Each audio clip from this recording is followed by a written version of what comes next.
Guys from season 4 का episode 9 release हो चुका है और ऑनेस्टली ये एपिसोड सिर्फ आंसर्स नहीं देता बल्कि ये उन बड़ी मिस्ट्रीज को सॉल्व करता है जिन्हें हम काफी टाइम से समझने की कोशिश कर रहे थे। इस एपिसोड में हमें सोफिया की असली आइडेंटिटी पता चली, जेड और टेबिता उन केव्स के अंदर जा रहे हैं, फातिमा धीरे धीरे मॉन्स्टर में ट्रांसफॉर्म हो रही है और सबसे शॉकिंग रिवील तो मैन इन द येलो करता है कि क्लारा ने टाउन में पहली बार आने के बाद में उसके साथ में एक डील की थी और उस डील के बदले क्लारा जेड का ये जो प्लान है गुफा के अंदर जाके उन हड्डियों को निकालना एंड ऑल, उस प्लान को बर्बाद करने में मैन इन द येलो की मदद करने वाली है ताकि पूरे टाउन को बचाने की बजाय वो सिर्फ खुद अकेले घर जा सके। और इस एपिसोड को भी क्या खतरनाक क्लिफ हैंगर पर खत्म किया इन लोगों ने। ऐसा लग रहा था कि फिनाले अब भी देखना है, पता नहीं कैसे बट अब भी चाहिए finale. But guys unfortunately wait करना ही पड़ेगा नेक्स्ट संडे का। तो आज की वीडियो में हम एपिसोड 9 का ब्रेकडाउन करेंगे, एंडिंग को एक्सप्लेन करेंगे और गाइस डिस्कस करेंगे कि एल्जिन कितना बड़ा मूर्ख हो सकता है। नहीं मतलब हम डिस्कस करेंगे कि फिनाले में क्या हो सकता है। तो बिना किसी मूर्खता के चलिए शुरू करते हैं। तो इस एपिसोड के दौरान हमें Sophia, man in the yellow और टाउन के ओरिजिन के बारे में काफी नई इन्फॉर्मेशन मिली। पिछले एपिसोड में मैन इन द येलो ने टेबिता को डराकर वार्निंग दी थी या फिर ये कह सकते हैं कि उसे केव्स में जाने से रोकने की कोशिश की थी, लेकिन गाइस उसका प्लान तो उल्टा पड़ गया। डरने की बजाय टेबिता और भी ज्यादा मोटिवेटेड हो गई और उसने डिसीजन ले लिया कि नहीं,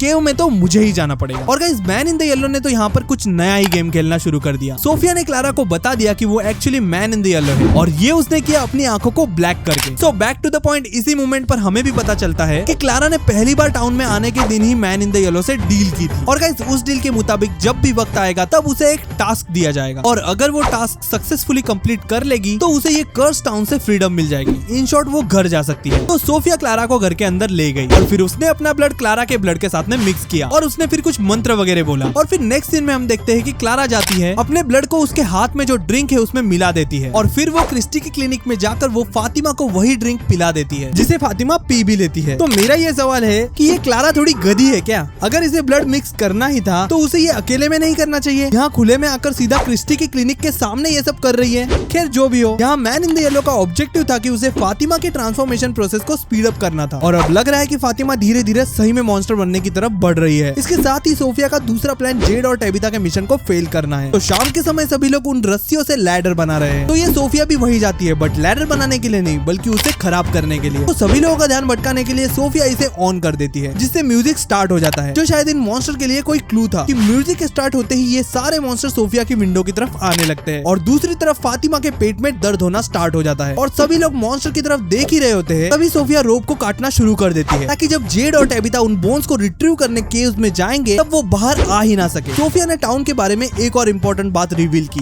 उसने बताया कि पूरा टाउन रिचुअल्स पर बना हुआ है और यहाँ सिर्फ मैटर ये नहीं करता कि तुम क्या करते हो बल्कि ये भी मैटर करता है कि तुम उस चीज को कैसे करते हो। और हमें भी बताया कि मैन इन द येलो नहीं चाहता कि बोन्स को केव से बाहर निकाल लिया जाए। पहले उसने टेबिता को डराकर रोकने की कोशिश की, फिर उसने सोफिया के थ्रू मिशन को फेल करने की कोशिश की। ये देखकर ऐसा लग रहा है कि उन बोन्स से जेन्युइनली कुछ ना कुछ हो सकता है और अगर उन बोन्स को उनकी जगह से हटा दिया जाए तो हो सकता है कि पूरे टाउन का सिस्टम ही कोलैप्स हो जाएगा। और इस एपिसोड में हमें इस क्वेश्चन का आंसर भी मिल गया कि फ्रॉम सीरीज का सबसे इडियट कैरेक्टर कौन है, तो वो है एल्जिन। गाइस इसके पास में सिर्फ एक आंख और आधा दिमाग है। नाउ इट मेक्स सेंस कि उस किमिनो वाली मॉन्स्टर ने बाकी सबको छोड़कर हेल्प करने के लिए इस गधे को क्यों चुना। उसे पता था कि इस टाउन में इससे ज्यादा मूर्ख और कोई नहीं मिलने वाला। भाई इसे एक पुरानी फोटो मिलती है जो टाउन के किसी पुराने एरा की होगी। इस फोटो में उसे साफ दिखता है कि ये फोटो सोफिया की है। अब एक होशियार आदमी इस सिचुएशन में क्या करेगा? वो बॉयड या जेड जैसे किसी समझदार आदमी को इन्फॉर्म करेगा ताकि सब मिलकर सोफिया की पूछताछ कर सके, क्योंकि अगर इतने पुराने टाइम की फोटो जिसमें सोफिया एग्जैक्ट उसी एज की लग रही है जैसे वो अभी प्रेजेंट टाइम में है, तो इट इज ऑब्वियस कि वो एक नॉर्मल पर्सन बिल्कुल भी नहीं है। हो सकता है कि वो कोई खतरनाक एंटिटी हो। ये बात तो सबसे पहले दिमाग में आती है, बट नहीं, इस गधे ने सीधा उसे ही वो फोटो दिखा दी कि सोफिया देखो, इस फोटो में तुम्हारे जैसे दिखने वाली लड़की है। भाई सही में इतना मूर्ख कैरेक्टर आज तक नहीं देखा। अब भाई या तो मैन इन द येलो इसे मार डालेगा या फिर इसे कंट्रोल करके क्लारा की तरह यूज करेगा। और साथ ही में हमें एक इंटरेस्टिंग चीज के बारे में पता चला, जब एल्जिन वो photo man in the yellow को दिखाता है तब वो उसे बताता है कि वो सिर्फ उन लोगों का फॉर्म ले सकता है जो यहाँ टाउन में आकर मर चुके हैं, यानी ओरिजिनल में सोफिया की डेथ बहुत ही पहले हो चुकी है। और इस बात से ऑलमोस्ट कंफर्म हो जाता है कि ओरिजिनल सोफिया को मैन इन द येलो ने ही मारा था। और गाइस इससे एक और चीज का क्लू मिलता है कि एपिसोड 2 में जो जिम ईथन के सामने आया था और उसने लेक ऑफ टीयर्स को ढूंढने की बात की थी, वो एक्चुअली और कोई नहीं बल्कि मैन इन द येलो था। जैसे ईथन और टेबिता लेक ऑफ टीयर्स को ढूंढने गए उसके बाद ही टाउन में लगातार बुरी चीजें होना स्टार्ट हो गई। रॉजर की डेथ हो गई, डॉल जिंदा होकर लोगों पर अटैक करने लगी और डोना क्रिटिकल कंडीशन में पहुंच गई। यानी ये सारी चीजें मैन इन द येलो के मास्टर प्लान का एक हिस्सा था। और गाइस अगर मैन इन द येलो सिर्फ मरे हुए लोगों का फॉर्म ले सकता है तो हो सकता है कि यहाँ पर man in the yellow Elgin को मार दे और उसके बाद में एल्जिन का रूप लेकर ग्रुप के करीब आ सकता है, वो भी बिना किसी सस्पिशन के। और गाइस जब क्लारा सोफिया को बताती है कि गुफाओं में हड्डियों को निकालने के लिए सिर्फ जेड और टेबिता ही जा रहे हैं, तब अचानक से सोफिया शॉक हो जाती है। इससे ये प्रूव होता है कि टेबिता सही थी, कि यहाँ पर क्या काम किया जा रहा है उससे ज्यादा इम्पोर्टेंट ये है कि उस काम को कैसे किया जा रहा है। और ये डायरेक्टली सोफिया की उसी बात से कनेक्ट होता है जहाँ उसने कहा था कि टाउन रिचुअल्स पर बना हुआ है, और सोफिया की आंखों में क्लियरली फियर और फ्रस्ट्रेशन नजर आ रही है। और मुझे लगता है कि इसका मतलब है कि जेड और टेबिता सच में सक्सेसफुल हो सकते हैं। उन्होंने बोन्स तो ढूंढ लिए हैं, अब उन्हें सिर्फ केव से बाहर निकलना है, जो बिल्कुल भी इजी नहीं होने वाला, क्योंकि उन्होंने बस एक प्लास्टिक से एंट्रेंस को कवर किया है, और वो भी ट्रांसपेरेंट, और ऊपर से एक तलिस्मन लगा दिया, जो मुझे नहीं लगता बिल्कुल भी काम करने वाला है। क्योंकि अगर ऐसे काम बन जाता तो भाई इन्हें घरों की जगह उन केव्स को किसी चीज से कवर करके उन पर तलिस्मन लगा देना चाहिए, ताकि ये मॉन्स्टर रात को बाहर आ ही ना सके। क्योंकि जब से टेबिता और जेड उन केव्स में जाकर आ चुके हैं, तब से उन्हें पता है कि वो मॉन्स्टर दिन में केव्स के अंदर रहते हैं। देन व्हाई नॉट गाइस, इससे मुझे एक फैन थ्योरी याद आई कि एक्चुअली ये तलिस्मन केव्स के अंदर क्या बाहर टाउन में भी काम नहीं करते। ये तो बस टाउन के लोगों के अंदर होप बनी रहे कि ये लोग सेफ है, इसलिए मॉन्स्टर खुद दरवाजा तोड़कर अंदर नहीं जाते। क्योंकि अगर मॉन्स्टर डायरेक्टली लोगों को मारने लगे तो लोगों के अंदर से होप ही खत्म हो जाएगी कि वो बच सकते हैं, और वो लोग रियलिटी को एक्सेप्ट कर लेंगे कि हम मरने ही वाले। क्योंकि गाइस डर सिर्फ उन लोगों को लगता है जो सेफ है, और अगर उन्हें पता चल गया कि हम मरने ही वाले हैं, then it will be normal for the people of town, और उन्हें डर ही नहीं लगेगा। और ये जो मैन इन द येलो है, इसका गोल टाउन के लोगों को मारना नहीं है, क्योंकि गाइस अगर इसका गोल लोगों को मारना होता तो ये चीज वो कब का कर चुका होता। क्योंकि हमने देखा है जिम ने पूरी ताकत लगाती थी इससे लड़ने में, बट कोई फायदा नहीं हुआ। इसके पास में मोर लाइक सुपर स्ट्रेंथ है compare to normal human. Actually man in the yellow को ये गेम्स खेलने में और लोगों को डराने में ज्यादा मजा आता है। गाइस कमेंट्स में बताना आपको क्या लगता है, तलिस्मन काम करते भी है या नहीं। वैसे इस एपिसोड में पहली बार किसी ने ध्यान दिया है कि इस तलिस्मन पर क्या डिजाइन बनी है। अब अगर टेबिथा ने जैसे बताया कि इस पर बने हुए दो इंसान वो और जेड है, क्योंकि वो दोनों हर बार रीइंकार्नेट होकर इसी टाउन में वापस आते हैं, तो हो सकता है कि बाकी सिंबल जो इस तलिस्मन पर बने हैं उनका भी कुछ ना कुछ मतलब निकलता हो। तो इस तलिस्मन को देखे तो वे इस फ्रेम से मैच करते हैं जहाँ पर जेड गया था, और उसे वो जगह मिली थी जहाँ पर इन बच्चों की बलि दी गई थी। बट यहाँ पर स्क्रीन में हमें 7 ही बच्चे दिख रहे हैं, तो हो सकता है कि इस तलिस्मन में ओरिजिनल रिचुअल की इमेज ड्रॉ की गई हो, कि उन्हें एक्चुअली 7 नहीं बल्कि 8 बच्चों की बलि चढ़ानी होगी। ये 7 बच्चे तो टेबिथा को बार बार दिखते ही रहते हैं, बट 8वें बच्चे का क्या। तो गाइस हो सकता है कि रिचुअल का 8वां बच्चा actually boy in the white होगा, क्योंकि हमें पता है कि टाउन में सिर्फ टेबिथा और जेड ने ही अपने बच्चे की बलि देने से मना कर दिया था। तो हो सकता है कि boy in the white actually Z और टेबिथा का बेटा होगा, जिसकी बलि देने से उन्होंने मना कर दिया। और गाइस इसी वजह से ये रिचुअल इनकम्प्लीट रह गया, जिस वजह से टाउन के लोगों को इमॉर्टलिटी मिलने की जगह वो ऐसे मॉन्स्टर में कन्वर्ट हो गए। और अगर तुम इन 7 बच्चों को देखो तो तुम्हें भी दिखेगा कि इनकी सोल जो हमें दिखती है वो भी डैमेज हो चुकी है, और दूसरी तरफ वो व्हाइट यूनिफॉर्म वाला बच्चा पूरा नीट और क्लीन दिखता है, जिससे ये कह सकते हैं कि ये बच्चा रिचुअल में नहीं मरा, बट इसकी डेथ किसी और तरीके से इसके बचपन में ही हो गई थी, जिस वजह से हमें ये बच्चे की फॉर्म में ही दिखता है। गाइस कमेंट्स में बताओ आपको क्या लगता है इस थ्योरी के बारे में। बाकी अगर सोफिया की बात करें तो उसे भी पता चल चुका है कि जेड और टेबिथा काफी करीब है उस कर्ज को लिफ्ट करने के सीक्रेट से, और गाइस मुझे लगता है इसीलिए सोफिया अब अपने गेम्स को और भी एग्रेसिवली आगे बढ़ाने वाली है। उसका मेन गोल है जेड और टेबिथा को केव से बाहर निकलने से रोकना, क्योंकि अगर वो बाहर आ गए तो हो सकता है कि वो बोन्स ही वो चीज हो जिससे मॉन्स्टर सबसे ज्यादा डरते हैं। तो सबसे बड़ी प्रॉब्लम ये है कि सोफिया ने लैडर की रोप कट कर दी। अगर जेड और टेबिथा बाहर निकलने की कोशिश भी करते हैं तो हो सकता है कि वो दोनों गिरकर वहीं पर फंस जाए, या फिर यहाँ पर उनमें से किसी एक की डेथ हो सकती है। और गाइस अगर यहाँ पर इन दोनों में से कोई मरने वाला है तो मुझे लगता है कि वो जेड हो सकता है, क्योंकि गाइस जेड का पास्ट हम ऑलरेडी देख चुके हैं। और गाइस पास्ट के इनकारनेशन की तरह लोगों के हाथों मरने की बजाय अगर जेड उन बच्चों को बचाते हुए सैक्रिफाइस दे दे तो उसका कैरेक्टर आर्क परफेक्टली कंप्लीट हो जाएगा। और वैसे भी हम स्टोरी वॉक में उसका पास्ट कंप्लीटली देख चुके हैं, बट टेबिथा का पास्ट अभी भी रिवील होना बाकी है। जैसे कि मैन इन द येलो ने कहा था कि वो दोनों दोस्त थे, तो इट इज ऑब्वियस कि उसकी स्टोरी अभी बाकी है। सो ये तो पक्का है कि टेबिथा नहीं मरने वाली, बट हो सकता है कि जेड की यहाँ पर डेथ हो जाए। अब गाइस अगर हेनरी की बात करें तो एक ही सवाल आता है कि क्या हेनरी विक्टर को मार देगा, क्योंकि पिछले कुछ एपिसोड से man in the yellow Henry को हेल्यूसिनेशन दिखा रहा है, और इस एपिसोड में जब वो बैठकर यहाँ पर कुकीज खा रहा होता है तब उसे फिर से विजन दिखता है। इस बार उसके विजन में विक्टर उससे पूछता है कि आपने क्या सोचा है उस एंकर को मिटाने के बारे में। तब हेनरी उसे बताता है कि वो एंकर एक्चुअली में विक्टर है, जिसे उसने उस टाउन से जोड़ के रखा है। तब ये विजन वाला विक्टर उसे बोलता है कि ओरिजिनल मैं हूँ, अगर आपको यहाँ पर इस परफेक्ट वर्ल्ड में आना है तो आपको उस विक्टर को मारना ही पड़ेगा। लेकिन हम जानते हैं कि ये सब एक मैनिपुलेशन है। बट गाइस हेनरी को कुछ समझ में नहीं आ रहा कि ये टाउन एक रियलिटी है या सिर्फ एक इल्यूजन। और यहाँ दूसरी तरफ विक्टर को प्रिजन सेल में लॉक करके रखा हुआ है, और टाउन के सारे इंपॉर्टेंट लोग उस बॉटल ट्री को हटाने के मिशन पर गए हुए हैं। यानी अगर यहाँ पर हेनरी ने कुछ करना चाहा तो विक्टर को बचाने वाला यहाँ पर कोई भी नहीं है। बट गाइस मेरी प्रेडिक्शन है कि फिनाले में या तो विक्टर मरेगा या तो हेनरी, और पर्सनली मुझे लगता है कि हेनरी के डेथ होने के चांसेस काफी ज्यादा है। हो सकता है कि केनी उसे विक्टर पर अटैक करते हुए पकड़ ले और सेल्फ डिफेंस में वो उसे मार देगा। और एक इंपॉर्टेंट बात, अगर man in the yellow Victor को मरवाना चाहता है तो इसका मतलब विक्टर टाउन के लिए काफी ज्यादा इंपॉर्टेंट कैरेक्टर होने वाला है। उसके पास में ऑलरेडी टाउन के बारे में सबसे ज्यादा सीक्रेट्स हैं, तो हो सकता है कि मैन इन द येलो उसे इसी वजह से रास्ते से हटाने की कोशिश कर रहा हो। तो गाइस इस मिशन का सबसे इंपॉर्टेंट हिस्सा है कि बॉटल ट्री को जमीन से उखाड़ना। जेड का मानना है कि उस बॉटल ट्री के नीचे ही वो जगह है जहाँ पर हड्डियां दफन है, तो